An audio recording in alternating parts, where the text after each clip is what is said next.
Bonjour à toutes et à tous et bienvenue dans cette vidéo consacrée à la notion de calcul du théorème de Pythagore.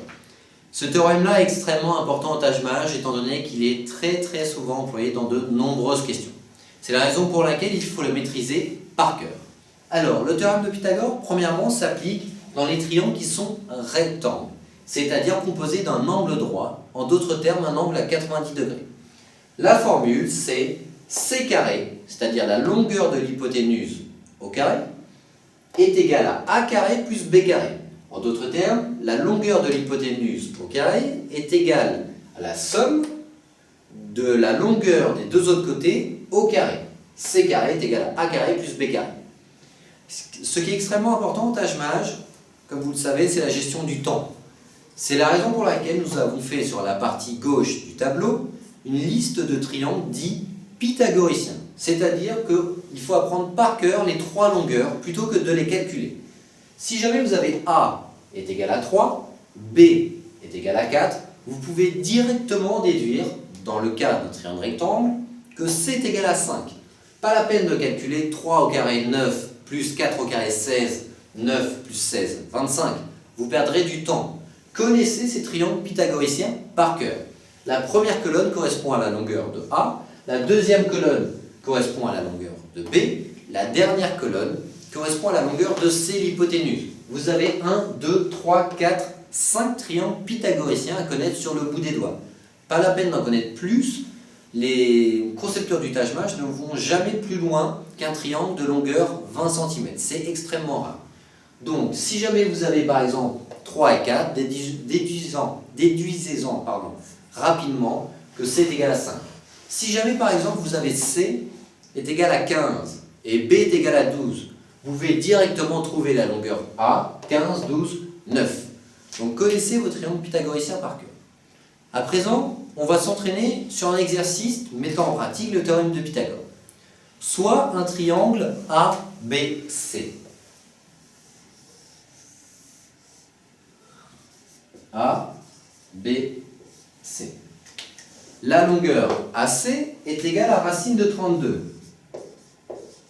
La longueur AB est égale à racine de 32.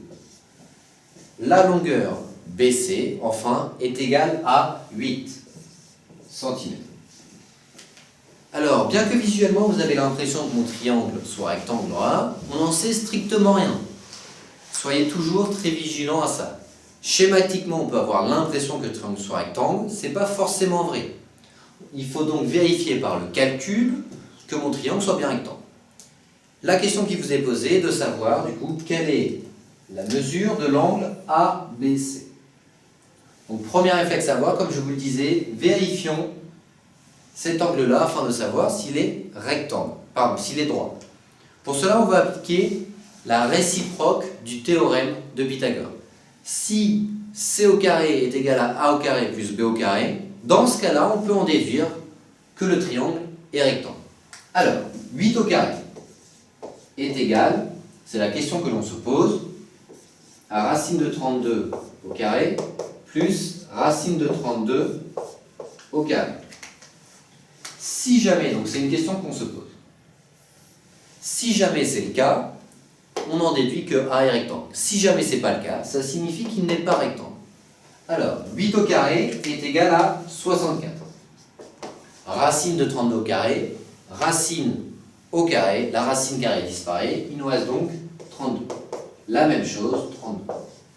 Donc comme vous pouvez le voir, on vient de confirmer, 64 est égal à 64, que l'angle BAC, donc ici, est bien un angle droit. En d'autres termes, il est égal à 90 degrés. Ça va grandement nous aider pour la résolution de notre exercice. Pourquoi? Résumons les informations que nous avons. Un triangle ABC rectangle en A, 90 degrés, deux côtés qui sont identiques, racine de 32, racine de 32. En d'autres termes, nous avons affaire à un triangle rectangle isocèle. La longueur AC est égale à la longueur AB. Si jamais c'est un triangle isocèle, les deux autres angles sont de même mesure. Concrètement, pour calculer ABC, c'est-à-dire cet angle-là, on va faire 180 la somme des angles d'un triangle, moins 90 degrés, il nous reste donc 90 degrés, divisé par 2. Donc ABC est égal à 90 divisé par 2, c'est-à-dire 45 degrés. Et ici, la même chose, 45 degrés. La bonne réponse est donc la réponse C. Je vous souhaite du coup bon courage pour la fin de vos révisions. N'hésitez pas à regarder nos autres vidéos, il y a encore énormément de notions à apprendre pour être à 100% de vos capacités le jour J. A très bientôt et bon courage.